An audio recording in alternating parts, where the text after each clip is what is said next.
ఇంకొక విషయం చెప్పదలుచుకున్నా ఏంటంటే, ఇప్పుడు హైదరాబాద్లో పార్కులు ఉంటాయి. ఇప్పుడు రోడ్ల మీద ప్రభుత్వం సంబంధించిన పార్కులు కావచ్చు, ఏమైనా ఆఫీసులు కావచ్చు, మెయిన్ రోడ్డు కానీ ఏదైనా రోడ్లకు ఆనుకొని ఉంటాయి. దానికి ఏంటంటే ఫుట్పాత్లు ఉంటాయి. ఫుట్పాత్ల మీద చిన్న చిన్న చెరుకు బండ్లు, కొబ్బరి బొండాలవి, పానీపూరివి చిన్న చిన్న దందాలు చేసుకునేటోళ్ళు ఉంటారు. ఈ దందాలు చేసుకునేటోళ్ళు ఇక పూలు అమ్ముకునేటోళ్ళు రకరకాల వగైరా వగైరా పెట్టుకొని ఉన్నారు. ఇప్పుడు వీళ్ళ దగ్గర ఏం చేస్తున్నారంటే, ఈ గల్లీల చోటా మోటా లీడర్లు కావచ్చు, కార్పొరేటర్లు కావచ్చు, వీళ్ళందరూ ఏం చేస్తారంటే వీళ్ళ దగ్గర నెలకు 4-5 వేలు వసూలు చేస్తున్నారు వాళ్ళ దగ్గర. మొన్న ఏమైందంటే ఒక దగ్గర ఇప్పుడు ఈ కొన్ని ఏరియాలల్లో పోలీసు వాళ్ళు చాలాన్ రాస్తుంటే నేను ఆగి చూస్తున్నా. అక్కడ రోడ్ల మీద పండ్ల బండ్లు, మిగతా బండ్లు అన్ని రోడ్ల మీదనే పెట్టారు. ఫుట్పాత్ పక్క వంటి దందాలు చేస్తున్నారు. ఈ బండ్లల్లో పండ్లు తెచ్చి అమ్ముతున్నారు. వాళ్ళు అక్కడనే ఉన్నారు. పోలీసు వాళ్ళు ఇక్కడ నిలబడి చాలాన్ రాస్తున్నారు వచ్చేటోళ్ళకు పోయేటోళ్ళకు. నేను ఆపి మరి ఏం సార్ ఇది, మరి ఇప్పుడు అందరికి వచ్చేటోళ్ళకి చాలాన్ రాస్తారు కానీ మరి మీకు ఇవన్నీ బండ్లు కనిపిస్తలేవా, మరి వాళ్ళని ఎందుకు అక్కడనే పెట్టించిర్రు, మరి ఏ లెక్కన మరి ఈ యువతల చాలాన్ రాస్తారు, అవతల మరి వాళ్ళకి ఎందుకు రాస్తలేరు అని అడిగితే, ఇక్కడ ఉన్న గల్లీ లీడర్లు కావచ్చు, కార్పొరేటర్లు కావచ్చు, వీళ్ళందరూ వాళ్ళని తీసేయనిస్తలేరు, వాళ్ళు ఎక్కడ పోవాలని చెప్తారు అనేమో వీళ్ళు చెప్తారు. పోలీసు వాళ్ళు ఏమంటారు, మా కుక్కలకి ఏం సంబంధం, జిహెచ్ఎంసీలో ఎన్ఫోర్స్మెంట్ వాళ్ళు ఉంటారు కదా, వాళ్ళది కూడా బాధ్యతనే కదా అని పోలీసు వాళ్ళు అంటారు. సరే వీళ్ళదని వాళ్ళదని వీళ్ళది. మధ్యలో ఏం చేస్తారంటే వీళ్ళు వచ్చి బండ్లకి ఏమైనా చాలాన్ లేచి మీరు బండ్లు పెట్టొద్దు అనగానే వాళ్ళ లీడర్లు అందరూ వస్తారు. ఎందుకు గరీబ్ వాళ్ళు ఎక్కడికి పోవాలి, వాళ్ళు బతుకొద్దా, మీరు వాళ్ళని ఎందుకు తీపేసిస్తారని చెప్పేసి వీళ్ళందరూ వాళ్ళ మీద ప్రేమ ఉన్నట్టు యాక్టింగ్ చేసుకుంటూ వస్తారు. జిహెచ్ఎంసీ వాళ్ళు వచ్చినా కానీ మీరు వాళ్ళని డిస్టర్బ్ చేయొద్దు, మీరు వాళ్ళని డిస్టర్బ్ చేస్తే మంచిగా ఉండదని వాళ్ళని బెదిరియడం. ఇదంతా ఎందుకంటే నెలకు ఒక 4,000 నుంచి 5,000 వరకు ఒక్కొక్కరి దగ్గర వసూలు చేస్తున్నారు.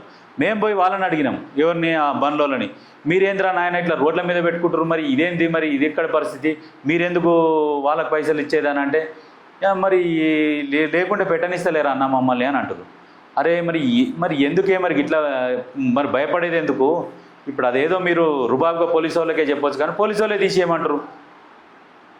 తీసేయమంటారు అని చెప్తున్నాడు. అటు జిహెచ్ఎంసీ వాళ్ళు వచ్చి వాళ్ళు తీయమంటారు. వీళ్ళకి చెప్తే వీళ్ళు ఏం చేస్తారు, వాళ్ళిద్దరిని కవర్ చేస్తారు. అటు వాళ్ళిద్దరిని తీసేయనీయకుండా.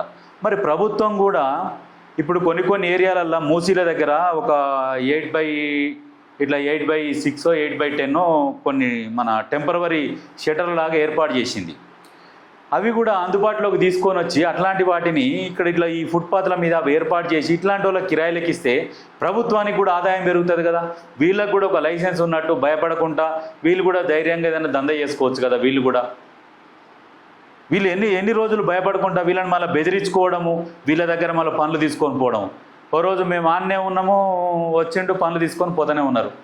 ఏంటంటే ఇక వాళ్ళు అంతే అన్నా అని అంటారు. ఏంది మరి నెలకు మామూలు ఇస్తారు, మామూలు లేకపోతే తీసుకుంటూనే ఉంటారు. అన్నీ అయితేనే ఉంటాయి, మళ్ళీ మా మీద రుబాబు పెత్తనం అంటారు. ప్రభుత్వం కూడా ఒక్కసారి దీని మీద ఆలోచించాలి. ఎందుకంటే ఇప్పుడు వాళ్ళు 4-5 వేలు వాళ్ళకి కడుతురు, కనీసం ఒక 2-3 వేలు 4 వేలు ఎంతోనో వీళ్ళకు కూడా మంత్లీ ఇంత అని పెట్టేసి అట్లాంటి డబ్బల్ లాంటివి ఏర్పాటు చేసి వీళ్ళకు కూడా తాత్కాలికంగా వీళ్ళకి ఏర్పాటు చేస్తే ప్రభుత్వానికి ఆదాయం వస్తుంది. వీళ్ళు ధైర్యంగా దందా చేసుకోగలుగుతారు కదా. ఎన్ని రోజులు ఇట్లా దోపిడీ, ఏం కష్టం చేతగాని వాళ్ళు ఇట్లాంటి వాటికి అలవాటు పడి వాళ్ళని వసూలు చేసుకుంటారు.